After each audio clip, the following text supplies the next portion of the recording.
Yeah, get the fuck out of here, Joseph. All your Josephness. All How these dare sound you. engineers How dare. harshing our mellow. All right. Yeah, so I just in the pre-recorded part of the conversation, I realized that the thing I thought I had sent to Daniel 2 days ago, I apparently had not sent. So I'm looking at it so now. he now has chapter 12. One of the things I wanted to talk about, so we had done that, we had like pitched out the whole day of the squeaky step. I put it in, it really didn't work. When I put it in, one, it doesn't cause anything to happen. So it just feels like a non-beat. Yeah, okay. And two, it felt very, like when I read it, it felt very schmuckbaity. All right. So No, I hear you. I took it back out again. And the other thing too is it sort of killed the momentum, because once she hears him in the other room and is trying to figure out how to get out, there's a real sort of like, I wanted to keep it very pacey, where she's trying to get the thing and she's trying to get the batteries and it's not working. And she does the other thing. I added a couple other quick little things in there, but things that didn't kill the pace. And I took out the repeated, like over and over again. Yeah, he was going to hear her, she was going to die. Like, do it once, stripped that down to, stripped it down to kind of the minimum of that. And then once Michael comes in, tried to keep that as pacey as possible. Not have him spending a lot of time thinking about things. Because, you know, you mentioned that our usual shtick is you start at, and they're thinking about something and then something happens. Mm-hmm. So just immediately start with, he's pointing the gun at her, he's getting ready to pull the trigger, and then, you know, crazy guy shows up, and just go as fast as possible. Well, and you wound up doing like 1,300 words almost of. I didn't even check. I didn't even check. How many words is it? We're at this is a long chapter. This is almost 4,000. So that which is, you know, I think especially at the end of the act here, when we've got more than one point of view in these chapters, I'm comfortable with my 3,000 word thing kind of breaking down. You can see if it works for you, but for the end of it, I wanted to kind of do the prose version of that thing where a scene ends, the screen goes to black, and you just hear a phone call. You just hear a quick conversation between two people. I wanted to do sort of the prose version of that. So it is a quick phone call between Michael and Leo, but I don't place it anywhere. I don't describe where anybody is. It's just the back and forth between the two of them, and ending with Leo saying, "Get the bodies and get here." Okay, so here's the thing that I want to do. If that's the idea for that scene, there's Well, I put it after a line break too. So I see the line break. Okay.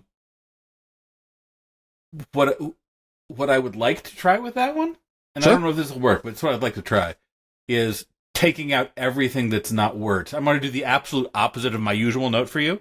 I want to put it completely in a white room.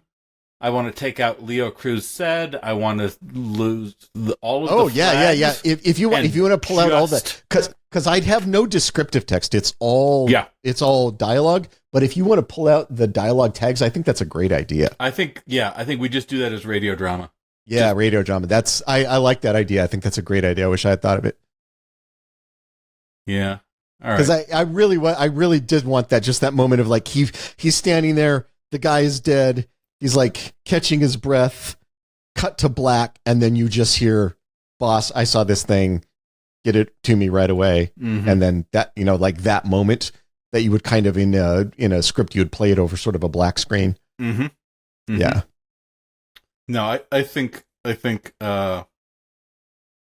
so. Yeah, I want to strip that back, and I may want to strip it back to whatever the minimum necessary is. Yeah, don't.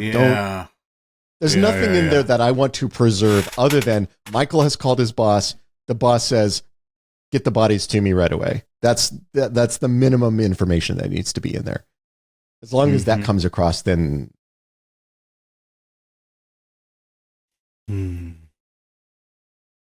Yeah. No, I mean, I think if the first line of dialogue is, "Give me some good news, Mike," we know who's saying that. And he says, "Give me some good news, Mike." Well, boss, we're done. We're done. There's only one pattern that matches that. Exactly. So, Yeah. We don't need the dialogue tags after that. Yep.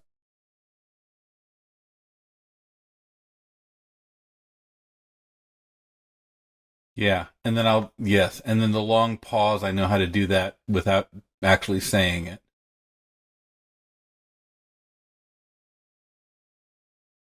Okay. No, I think actually that's really cool. I think that's a really good ending. I think that's okay.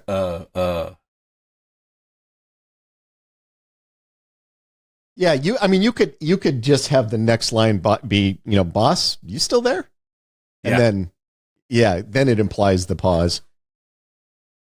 Yeah. Yep. That's good. That's a good idea. That's pretty close to what I'm thinking of doing. Yep. All right.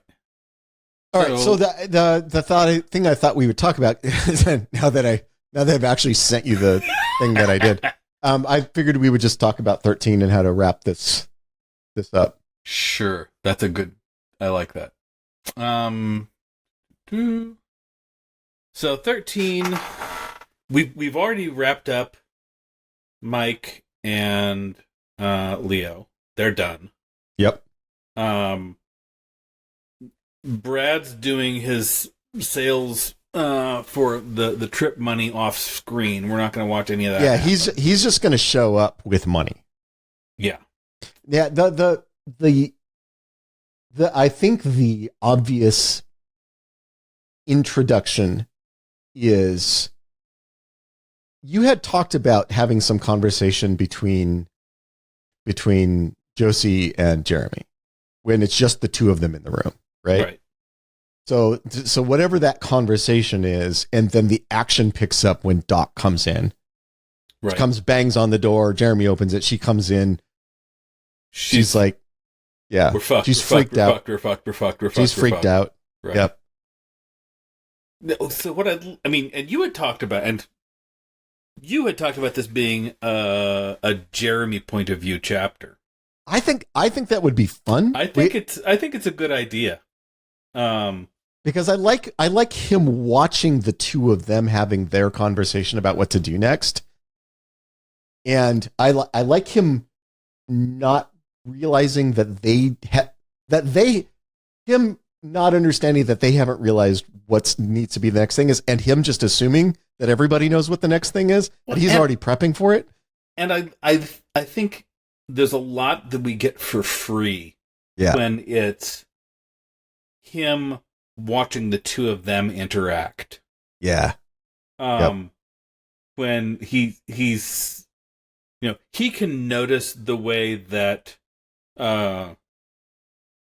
our Josie is petting Doc on the back, that neither of them are noticing. Right. It's not in their consciousness, but he's seeing it. Right. I think there's an emotional life within him where he's looking at this and he's feeling a little lifted, right? I mean, he's feeling that sense of getting to be the good guy. Yeah, absolutely. I think this is his fantasy come to life. Yes. He always wanted her to come back. He always wanted to be the guy who saved her. Well, and he's been living for the past however many months being the asshole, being the loser. And now this is not only is it now he gets to step up and be the guy who he always sort of wanted to pretend that maybe he could be. Right. But there's also like these two Josies. It's like her and her hot sister, and I mean, this is also the desperation of the ex who wants to get back together. There's also that undertone to the whole thing. And I don't know that this is a full-length chapter either. I mean, I don't know that this is a full 3,000 words. I think it could be, but I don't think it has to.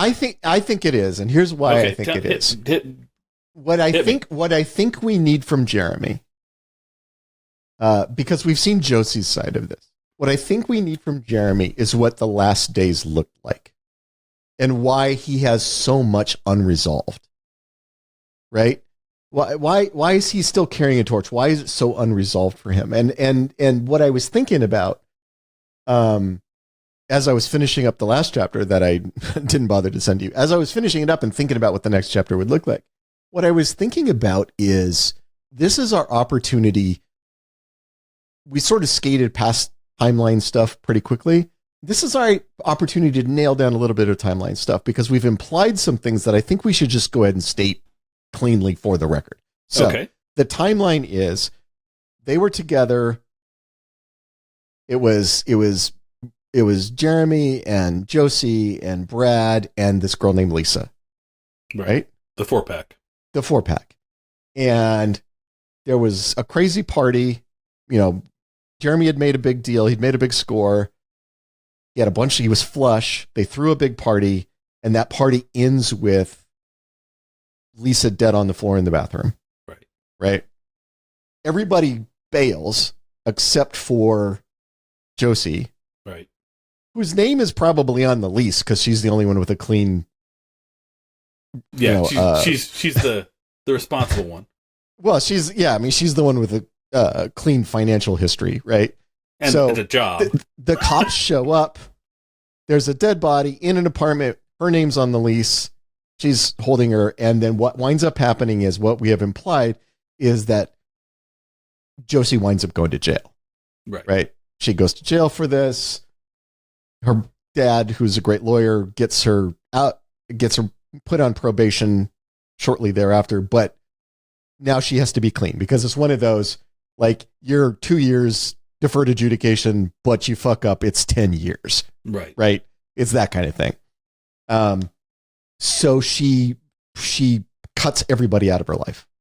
She goes to live with her parents. She is ruthless. She's ruthless. She goes to live with her parents. She meets Chip and, becomes his sponsee with AA. Gets the job at the coffee shop. Eventually gets the job at the coffee shop when she decides she has to move out of her parents' house. But the timeline is she ruthlessly cuts everybody from her past out. She lives with her parents until she can get cleaned up. She goes to AA every day. Chip, making sure she goes through the program.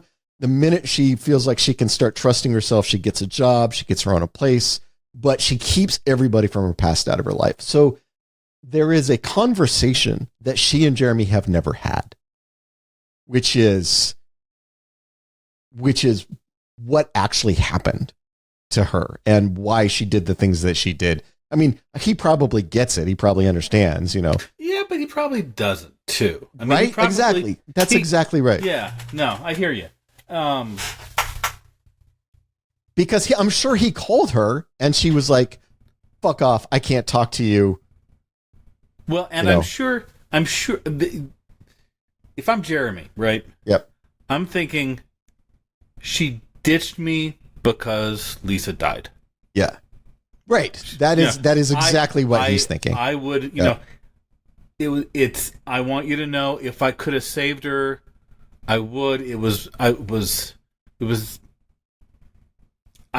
my fault she died, and it's been killing me. And Josie's thing is, I didn't leave you to save because of Lisa. I left you to save me. Yeah, because I didn't want to be Lisa. Yeah, I was next. Yeah, yeah. This is Lisa was the occasion of some insight for me, but this isn't about her. It was Lisa sitting on the floor holding Lisa's dead head in her lap in a pile of puke. As the police sirens coming was what they would call a moment of clarity. Yeah, I'm like, oh, this is what my life has turned into. And when did that happen? And I didn't leave you for her. I left you for me. Yeah. Yeah. And the other now Jeremy's not going to know this conversation, but I think the other conversation that she absolutely had with Chip is Chip saying, well, they're my friends. He goes, really? How many of were there with you in the bathroom when the cops showed up? Because the number of people in that room with you, those are your friends. Oh, none of them were there? Then maybe they're not your friends. Yeah, maybe your friends weren't at that party. Yeah. And so that moment where the cold hard truth of the relationship she's had with these people and what it actually means and what they actually care about and all that stuff sort of came out in that conversation. And so you wind up with the sudden break, the complete, we're not having a conversation about why I'm breaking up. I'm just not showing up anymore. Yeah, because there is nothing that you can say. There's nothing to be said. Yeah. And this reminds me of a completely different friendship that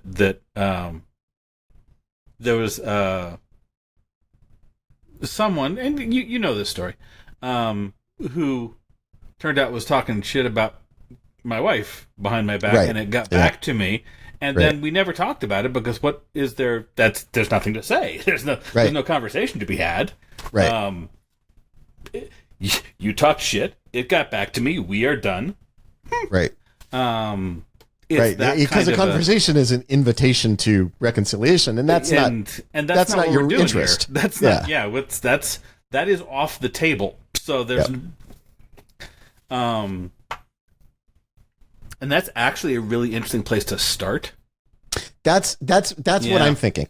I feel like Jeremy looking at Josie and the conversation between the two of them, the conversation they never had, they're still not having, but he's thinking about it, right?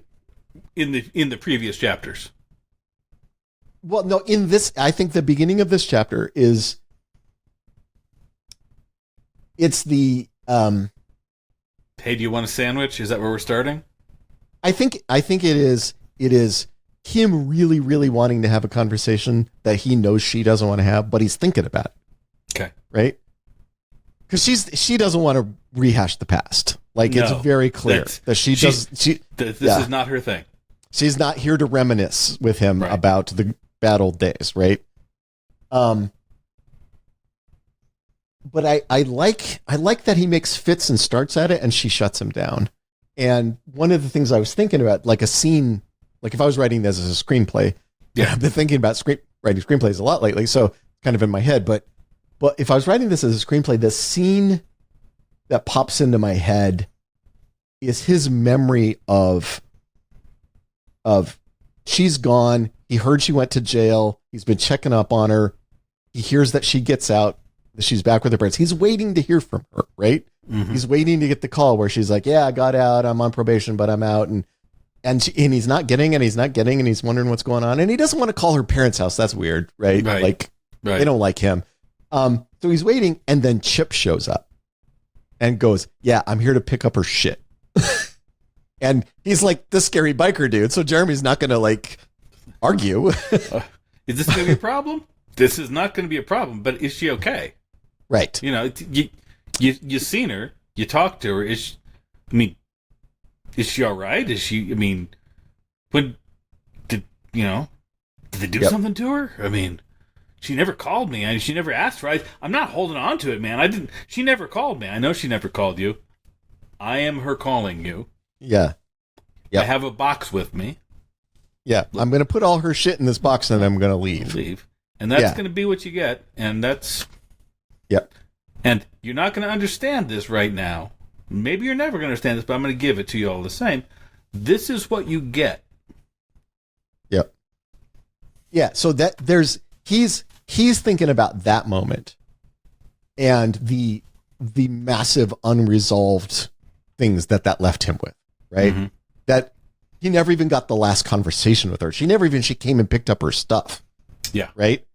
She sent this other guy to pick up her stuff. Who was probably her new boyfriend.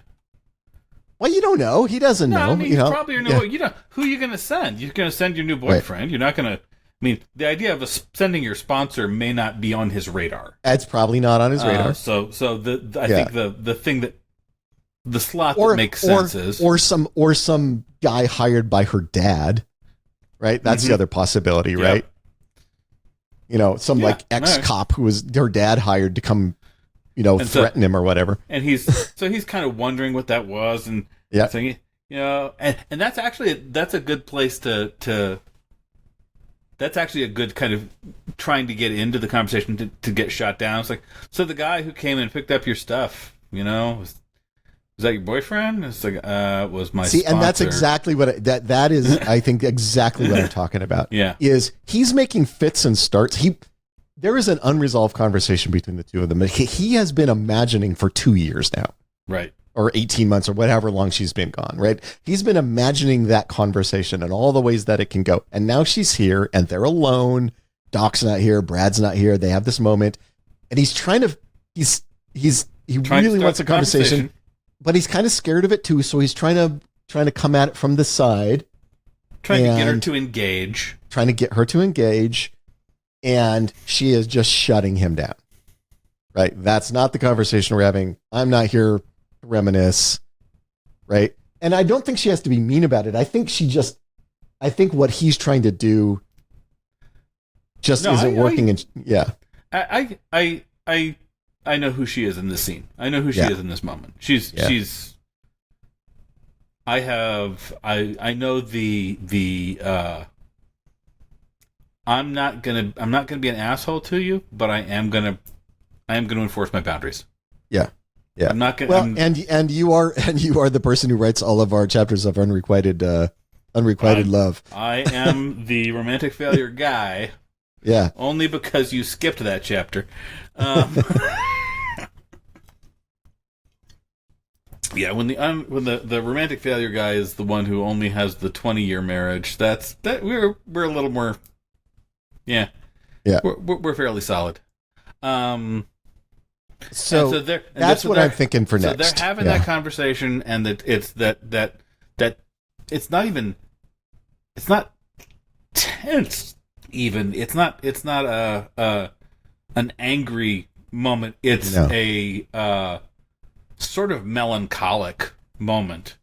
And then the door smashes open and Doc stumbles in, and Josie's whole attention goes to Doc, and Doc gets out a few things, and Jeremy thinks, oh, well, it's now. Okay, so now is now. And then we hear them talking while he goes and says, all right, I really like the Glock, but I haven't cleaned it in a long time. It's kind of shitty. I'm going to take the revolver. All right. I don't think that is how Jeremy approached it. I think I think Jeremy is, we'll need guns, and I have a few guns here. So he just puts what kind they are is like, I don't even think that enters into his consciousness. Well, he's I've got the shotgun that was under the bed. I got that. I got the box of shells in the closet for that. I got the gun, this pistol, and I got this pistol. I'll put those in there, and I think I got a box of shells for those. And he this is not tactical for him. This is just, he's putting stuff in the bag. He's putting some jeans and some t-shirts and some socks, and then he goes, pretzels, because you're going to want road pretzels. You're going to want road pretzels. So you got to get the pretzels. And then he's like, and I think he thinks, Brad took the big bag of the new drugs that they were going to sell, but he left the little bag for personal use. He's going to take that. Yeah. Right? So he's got the little bag of the pearls stuff for personal use. He puts, and he dumps half of them out on Brad's bed so that, he's not taking them all. He's not, Brad has sucking a dick. Yeah. And it's like, it's that. I don't think he's thinking about any of this tactically. It is just, we're going to need some stuff. Here's some stuff that we probably need. Oh yeah, the guys keep shooting at him. I'll just take my guns. I have 3 guns. I'll put those in the bag. And it's that, right? Okay. Well, yeah, that's fair.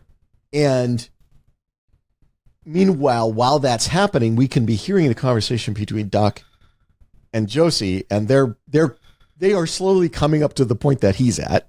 Yeah. Right? Where what are we going to do? They agree with each other they got to get out of town. And they look at him and they're like, what are you doing? Like, he's got the duffel bag. He's got all the shit in it. They're like, what are you doing? He's like, well, I'm packing. I'm packing. Like we're going leaving town, right? Yeah. Like you said before we couldn't stay. You said that. This was the plan. We made this plan. You said we couldn't stay. It's like, well, and I don't mind if there is a moment there where Josie tries to get him out of it, where she's like, no, I meant me and Doc. We're the we. You're not the we. And Doc is the one who goes, you said we need him. Yeah. You said, you're the one who said we need him. We need him. Yeah. No, not even you said. You brought us here. Yeah, you brought us here. You brought us here because we need him. Because we need him. Exactly. That's exactly right. And then once there's that moment, then Brad shows up with the money, and they realize, that's when Josie realizes Jeremy was way ahead of this, because he already sent Brad out to sell all their shit to get money. Brad's like, hey, I got that money for you, free trip. Cool. Thanks, man. And that then the Josie moment of like, how long did you know we were leaving and you're coming with us? He's like, well, I mean, pretty fucking obvious. Like it seemed pretty straightforward. I didn't know that was a puzzle. I didn't. Right. Yeah. So there's that moment of him, like, because I like that there are things where he's smarter than them. Yeah. Right. And this is one of those things. Like, when the cops are after you and the bad guys are shooting at you, you lam it. That's what you do. not really a lot of moving parts to that one. That's right. Just, yeah. You either stay in one place and get small, or you leave. And staying in a place and getting small didn't work for you, so we should leave. Right? Right. That's right. So what does the end of the chapter look like?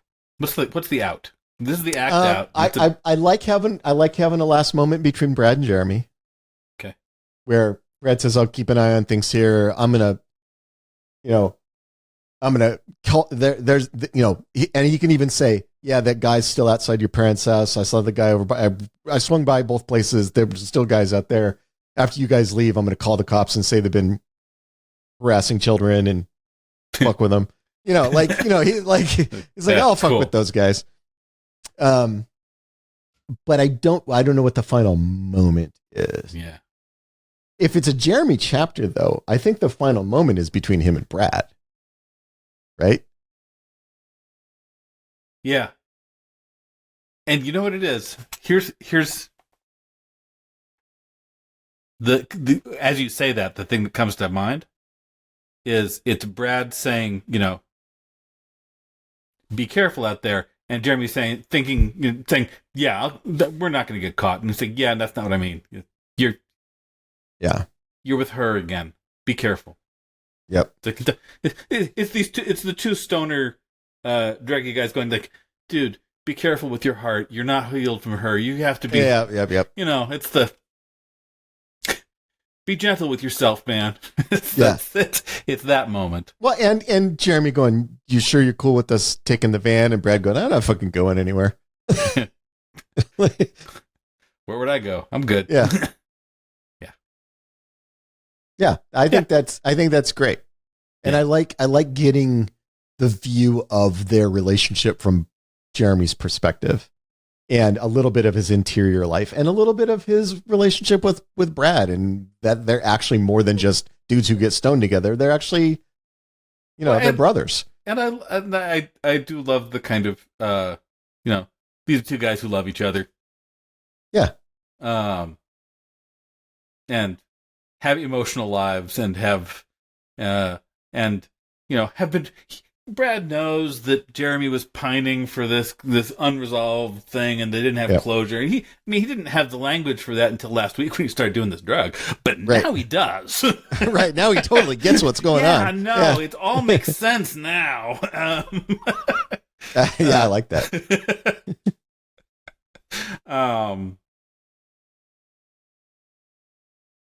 And then Jeremy heads for the door, and we cut to black. I don't even mind that conversation. The Jeremy going, when did you get so fucking smart? And Brad going, it's that new shit, man. Yeah, man. A couple serious. It's awesome. It makes you super smart. Yeah. And I also like that we're hanging that gun on the wall so that later when Jeremy takes some of the pearls to improve his performance in fighting off Mike's guys, like we've already established, that's, it's a performance enhancing drug. It is. And it is also the one where the more you use it, the more you are visible to the sharks. Right. And the more you're going to get killed.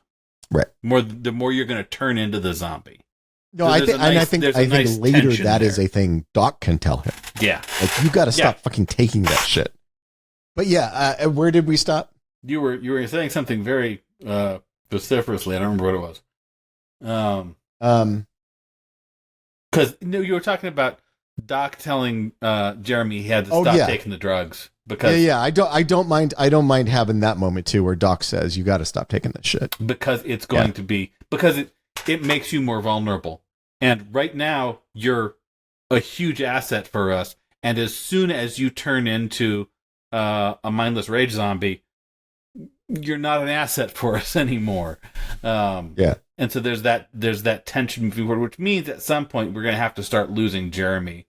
I mean, if we have that threat, then somewhere in Act 3, we see Jeremy start to get it. Well, I think that's fine, but I like that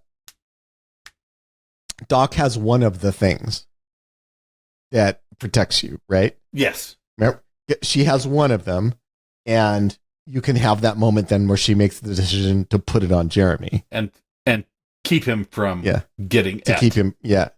But by doing that, now she leaves Josie and her more vulnerable because they don't have it.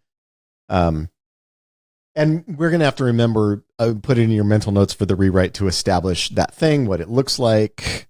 I kind of pictured a high-tech armband, but it could be whatever we want it to be. And that's going to be, that's the joy of second drafts. Yep.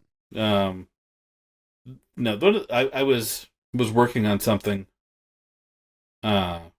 this week where I have a bunch of it written and it was wrong. And so I had to go back and reframe a bunch of stuff and redo a bunch of stuff and make scenes that were about one thing into being about something else. And it's so much faster when there's prose on the page. Yeah. Oh my God. Rewriting is so much faster. I mean, you know how long it takes to write a 1 hour script, right? 1 hour screenplay. It takes a fair amount of time. I rewrote, and I'm talking every page. I'm not talking about like a little light rewrite. I think I kept one line of dialogue from the entire 50-page script, and I rewrote it in 2 days. Yep. Just having something there to start from. It's so much faster. It's so much faster. Well, even when you're not going to keep any of it. And the changes that you can make in structure are easier when there's structure there to begin with. When there's structure. Yep. We can say this scene, this doesn't belong here. This paragraph doesn't belong here. It needs to go up here. This whole description thing needs to go. Yep. It's just so much. Playing with blocks is so much easier than making blocks. Yeah, it's true. So, it's true. Yeah. Yeah. Building shit out of Legos is way easier than making a Lego. Yeah, wow. So here we are making Legos. Yeah. Yep. All right. Okay. But it's good to have a sort of a mental list of those things that we're going to need to do. That's one of them, making sure that that's established. So that later when they're sort of swapping that device around. And I also like having Doc, like it's a security blanket for Doc. I like when I'm working on the rewrite, one of the things I want to do is just have her touching it a lot. Yeah. Like, okay, it keeps me safe. It keeps me safe. It keeps me safe. It keeps me safe. I'm okay. Yeah. I'm okay. Yeah. Just, it's that security blanket. Like when everything starts to go bad, I can put this on and I'll be okay. I mean, I've been shot, but other than that, yeah. Yeah. Yeah. Yeah. All right. It's also the starting point for when they go get Maya in Arizona or wherever she's at. Yep. And going, you made this, Maya, you made this, and we need to make a bigger version of this that we can plug into Starlink. Yeah. And she's going, who are you? Yeah. Exactly. I Who the fuck are you? I didn't take that job. I didn't work there. I don't know you. No, I think our version of Maya did briefly work at the Cognitive Research Group And then just bailed quit. early. and then left. Yeah, because Because it's a different universe and things happen. it's a different universe. Yeah. All right.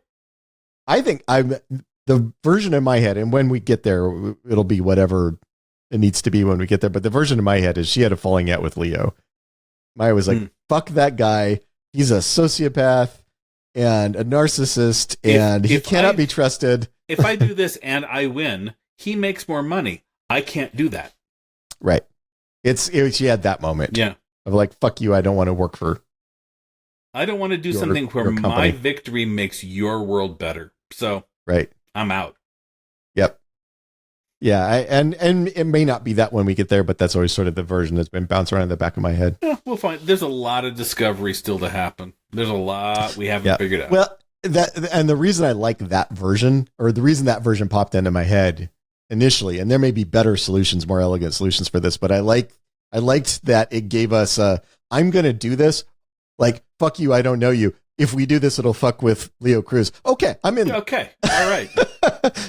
Now you've talked me into it. Yeah. Oh, I'll break some of Leo's stuff? Great. Yeah. That sounds fantastic. If you do this, Humperdinck suffers. I'm in. I'm in. Yeah. Exactly. Yeah. Yeah, that moment exactly. Yeah. Yeah. Okay. All right. And this one's on me, so I'm just gonna go do that, and I'll do a rewrite pass on 12 now that I have the action part of 12. Yeah. And this will be mine. This next week is Okay. it's on my show. And just make your way through the tweaks I did on the first part of 12 and make sure they line up. I think this was before we were recording, but I mentioned we had that 3-part thing we had decided about, like the squeaky stair. When I actually did it, it didn't work. So I took it back out, so it's not in there in case anybody's wondering where the squeaky sometimes stair went. you get a good idea, it doesn't work on the page. Yeah, well, that's it's that of the many things we owe Sharon Hall, and we owe many things to Sharon Hall. Many things. And if this ever gets back to Sharon, we have not forgotten all of the many things we owe you. But one of the things we owe her is when she talked about in screenplays. This was a producer on The Expanse, not a writing producer, but like she was the president of the studio, so like a really senior Boss. producing partner. She was boss. A boss. Yeah. She talked about in screenplays this concept of schmuck bait. And schmuck bait is where you set up something in a story that seems like it's important. It seems like it's like, oh, this is going to be really dangerous. This is really going to be a problem. And then it's easily and quickly resolved. So the whole time it was always just like pretending I was just, to have. Yeah, we're just going to pretend that there's some tension here, but we're not going to do anything. Yeah, it's with pretend tension. And when I got done with the squeaky stair thing and I sort of went back through it, it just felt very schmuck baity to me. That it's like, it was pretend tension. And we had enough other sources of tension. We didn't need to add a schmuck bait version of tension. So I pulled it back out. So for those listening, if you're looking for the squeaky stair, that's why it's not in there. Alas. All right. Well, we'll do this again next week.